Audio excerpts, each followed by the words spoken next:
Muy buenas noches, mis queridos espectadores de Relatos de Terror García. Es un verdadero placer saludarlos una vez más. Prepárense, porque esta noche les traigo las historias más impactantes, las experiencias más escalofriantes y las situaciones más inexplicables que nos llegan directamente del más allá y lo sobrenatural. Presentamos Vida y muerte de la víctima. Narrada por Gabriel Antonio Pombo.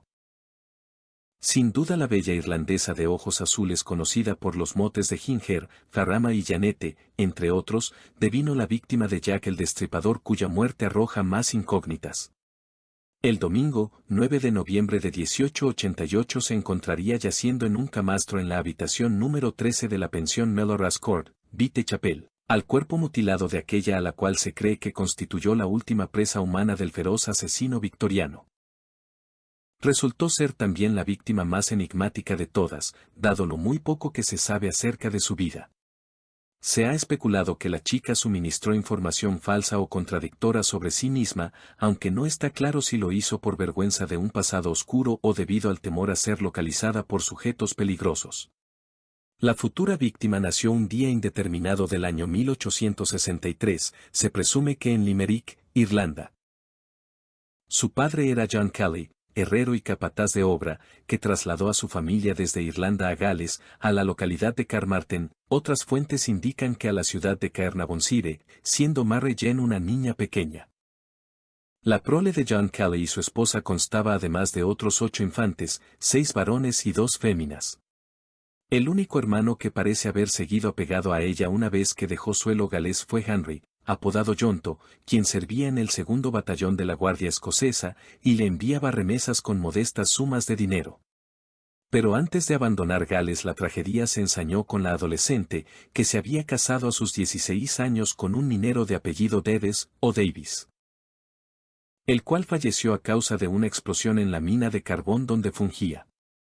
Pese a sus muchas gestiones, la flamante viuda nunca obtuvo el pago de la indemnización que se le adeudaba por el siniestro, y la necesidad económica la obligó a viajar, probablemente entre 1883 y 1884, rumbo a Londres, Inglaterra, en busca de un mejor porvenir.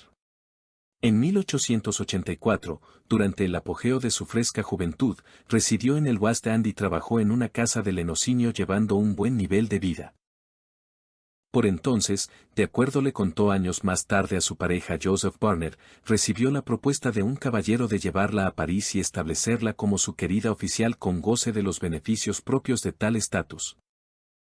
Nunca se aclaró si la oferta era romántica o de negocios, pero lo cierto es que una vez en la mansión de la señora francesa que la hospedaría, la muchacha advirtió que el baúl con sus pertenencias no había arribado a destino, lo cual la hizo recelar de haber sido engañada.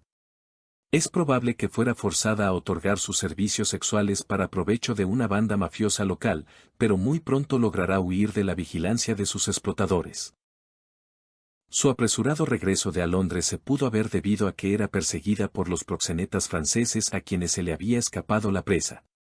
El miedo a la represalia de esos individuos habría sido la razón que la indujo a ocultar su pasado, brindando datos mendaces y confusos a los que la trataron durante los siguientes años de su existencia. Lo concreto fue que tras su retorno a Inglaterra ya no se asentaría en el West End. Su antigua buena vida, comodidades y lujos eran ya cosa del olvido. La joven recalaría ahora en el East End, en Radcliffe Highway, para trabajar vendiendo su cuerpo en la residencia del 79 de Pennington Street esquina Prisoners Hill, propiedad de una madama, la señora Bueku. Se supone que aquí fue que, por primera vez, adoptó la identidad de Mary Jane Kelly, pues en realidad no se llamaba así. Con este nombre apócrifo buscaría hacerles perder el rastro a los proxenetas que la retuvieron a la fuerza en París y que ella temía que la hubieran seguido y tuvieran esbirros en Londres. Una versión señala que mientras moraba en la mansión de la señora Bueku, en algún momento de 1887, se apersonó de improviso hasta allí un hombre de mediana edad pretextando ser el padre de Mary Jane. La joven no estaba en ese momento y, cuando al volverse le informó que la estaban buscando, abandonó precipitadamente aquel lugar y se dirigió a Whitechapel, donde se alojó en la casa de una mujer de apellido McCarthy, sin relación de parentesco con el casero de Melrose Court. Meses más tarde se retiró de ese hospedaje para convivir con un hombre apellidado Fleming, en una habitación amueblada en Bethnal Green Road. Pese a que la pareja parecía llevarse con armonía, el hombre era un alcohólico que la abusaba físicamente, por lo que, harta de los maltratos, ella lo dejó y retornó a la casa de la señora McCarthy, a la cual le contó que se había vuelto a dedicar a la prostitución. La próxima parada en su azarosa existencia sería la pensión de Melrose Court, donde conviviría con el estibador Joseph Barnett hasta el 30 de octubre de 1888 cuando, después de una tremenda pelea, este se retiró del cuartucho que arrendaban en el interior de la taberna Britannia. Durante la noche del 8 de noviembre de 1888, Mary Jane Kelly, apodada Janet, bebía una cerveza barata, ensimismada en sombríos pensamientos. Lucía un vestido de color azul moteado con dibujos de pequeñas flores. Su escote dejaba ver el nacimiento de sus senos. Era un atuendo propicio para ejercer su oficio, pero tampoco esta vez estaba de ánimo para ofrecer su cuerpo. Aunque era demasiado joven, comparada con las ruinosas cuarentonas victimadas en las últimas semanas, pues solo tenía 25 años, la bonita irlandesa pelirroja de ojos azules había comenzado a abismarse en una pendiente sin salida. El día anterior, una casi adolescente vecina suya acudió hasta su cuarto a visitarla, y allí emprendieron una animada plática que fue interrumpida bruscamente por ella, quien le aconsejó a su oyente: hagas lo que hagas, no termines como yo, palabras sombrías que devendrían premonitorias. Extrañaba a Joseph Barnett, su concubino hasta 9 días atrás. El pasado 30 de octubre aquel había abandonado la vivienda que compartían, luego de una violenta trifulca donde ambos amantes se arrojaron con cuanto objeto tuvieron a mano. Incluso rompieron el cristal de la ventana contigua a la puerta de ingreso. La chica ni siquiera podía recordar ahora el origen de aquella gresca, de lo ebria que estaba. Sin su pareja ocupando la habitación se le facilitaba el trabajo. No tendría que practicar la molesta labor de pie, en los recovecos de un callejón. Además, podía conseguir clientes mejores, dispuestos a pagar una cifra decorosa por la comodidad de una cama y de un cuarto caliente. Whitechapel era el infierno. La miseria había empujado a Mary hasta ese sórdido distrito. Las hambrunas de su Irlanda natal. Su marido muerto al explotar la mina de carbón donde trabajaba. Quedar viuda con apenas 16 primaveras. Luego, la huida a Gran Bretaña. Los intentos de mantener una vida honesta. Sus días dorados en el West End londinense a los 20 años.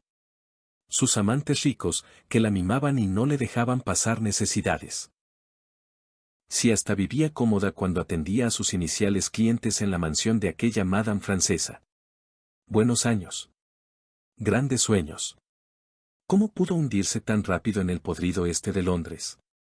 Escalón tras escalón, despeñándose rumbo al Averno. Y ahora ya era el colmo. No podía pagar siquiera la renta de la mezquina pieza. Ni un penique obtenido durante semanas enteras. Todo por el miedo, por culpa del pánico a salir a trotar las calles. Por eludir el cuchillo sangriento que se estaba cebando con sus hermanas de oficio.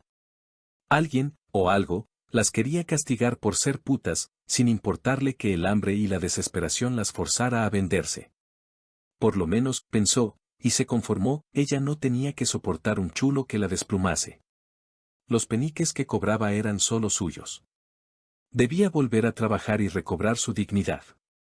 Si lograba conservarse sobria durante unos pocos días lo conseguiría. Se haría con la plata precisa para marcharse de aquel maldito barrio. Volvería a empezar. Con ese objetivo fijo en su mente, Mary Jane Kelly apuró el último sorbo de su cerveza y se despidió de la señora Ringe, que una vez más tuvo la gentileza de fiarle. Esa misma noche regresaría a las calles. No podía continuar viviendo así.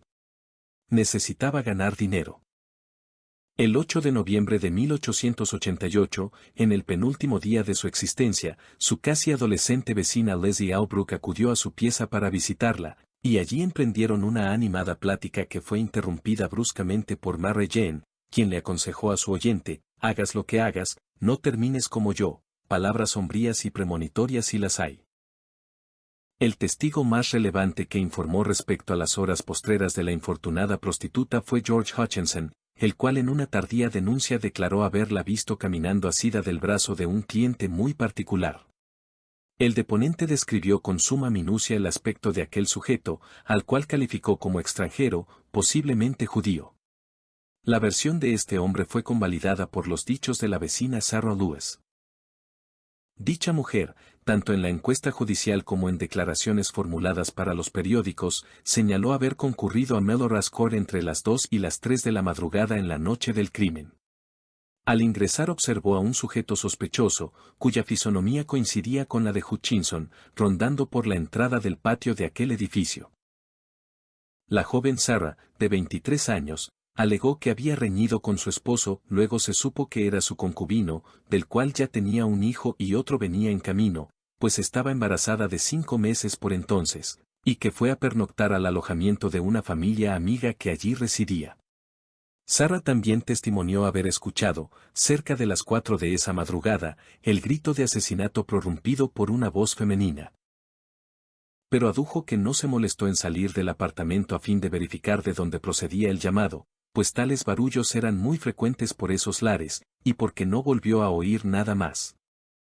Tras la defunción de Mary Jane Kelly, otro de los testimonios registrados en la encuesta judicial devendría especialmente conflictivo. Se trató del vertido por un sastre de la calle Dorset llamado Maurice Lewis, sin ninguna relación parental con la testigo homónima antes citada. Este caballero insistió que conocía muy bien a la fallecida y al hombre que fuera hasta pocos días antes su concubino, Joseph Barnard, al cual él identificaba por el apodo de Danny. Manifestó que vio a ambos de jarana y bebiendo licor en la taberna de Horn o Pandy en compañía de una vecina de nombre Julia Ventroni.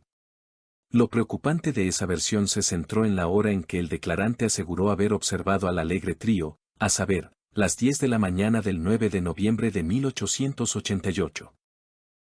Ocurre que, de atenernos a los reportes forenses, la infeliz muchacha ya había sido brutalmente masacrada horas atrás y, desde entonces, su destrozado cadáver debía irremisiblemente estar yaciendo encima del tétrico lecho en la habitación del número 13 de la pensión de Melrose Courts. La historia contada por el sastre se sumó a otra que dio no pocos quebraderos de cabeza a los investigadores, la aportada por Caroline Maxwell. Pese a ser contradichas sus afirmaciones en la instrucción judicial, esta testigo se mostró muy sólida en sostener que se había visto cara a cara con Mary Jane Kelly después de cuando aquella debía ya estar muerta. El encuentro se habría producido entre las 8 y las 8:30 del domingo, 9 de noviembre en la esquina de Melrose Courts. La declarante repitió que no le quedaba la más mínima duda acerca del horario porque su esposo siempre regresaba de trabajar a las 8 de la mañana. A la testificante le llamó la atención comprobar que la atractiva cortesana se hallaba con su ánimo sumamente decaído, dando indicios de obvios síntomas de malestar, por lo cual le ofreció ron a fin de levantarle el espíritu en el curso de una breve conversación. También indicó que, una hora más tarde, la volvió a contemplar hablando con un individuo en el Club Britannia, popularmente conocido como el Dinges en honor al apellido del propietario de ese establecimiento. Caroline suministró un recuento detallado tanto del aspecto que exhibía aquel hombre como de la ropa que vestía en ese momento la fémina. La presunta Kelly lucía una falda oscura, corpiño de terciopelo y un chal marrón. Maxwell expresó que dicha vestimenta era habitual en Mary, y reiteró que en esa segunda emergencia tampoco se había equivocado al identificarla. El detective Frederick Aberline interrogó personalmente a la testigo, la cual se mantuvo inflexible en sus aseveraciones. Estos curiosos testimonios dieron pie a la suspicacia.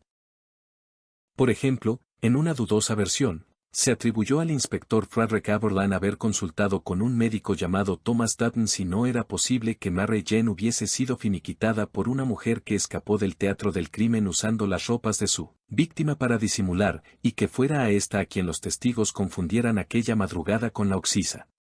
Otras conjeturas más estrafalarias aún se formularon, aunque fueron presentadas a través de obras de ficción. En The Michaelmas Girls, Las muchachas de San Miguel, publicada en 1975, el autor John Barry Brooks propuso que aquellos testimonios no estaban equivocados ni eran falsos. Efectivamente fue Mary Jane Kelly la mujer a la cual vieron los testigos en horas tan tardías de esa mañana. La explicación: la chica no fue la oxisa cuyo mutilado cuerpo halló la policía en la lóbrega habitación. Por el contrario, insólitamente Mary Jane, con la asistencia de un cómplice masculino, constituía la victimaria, y el lacerado cadáver pertenecía a una pordiosera a la cual el perverso dúo atrajo con engaños. En consecuencia, la joven irlandesa y su compinche fueron los responsables de los crímenes atribuidos a Jack el Destripador. En el mundo de los hechos reales la policía concluyó, sin embargo, que los precitados Lewis y Maxwell se habían confundido en cuanto al horario o con respecto a las personas que creyeron ver. No quedaba otra opción que considerar erróneos estos testimonios. El informe de la autopsia redactado por los médicos forenses George Baxter Phillips y Thomas Bond precisaba con exactitud el tiempo en que acaeció el óbito, el cual quedó fijado, como mucho, próximo a las 5 de la madrugada de la noche del crimen. Lo que le había ocurrido a Mary Jane Kelly en ese día fatídico, por desgracia, forma parte de la historia conocida. En la madrugada del domingo 9 de noviembre de 1888 un grupo de policías y 2 médicos forenses ingresarían a la pieza del apartamento número 13 en donde la bella meretriz, unas horas atrás, había cometido el desatino de hacer pasar al cliente equivocado. Su cadáver destrozado e irreconocible daba cruel testimonio de su último y más trágico error. Si este relato te atrapa, no olvides regalarnos un pulgar arriba y dejar tus comentarios. Queremos saber qué te pareció. Gracias por ser parte esencial de esta comunidad. Su apoyo es nuestra inspiración. Saludos a todos nuestros fieles espectadores. Hasta la próxima, y que el miedo los acompañe. Síguenos en todas nuestras redes sociales.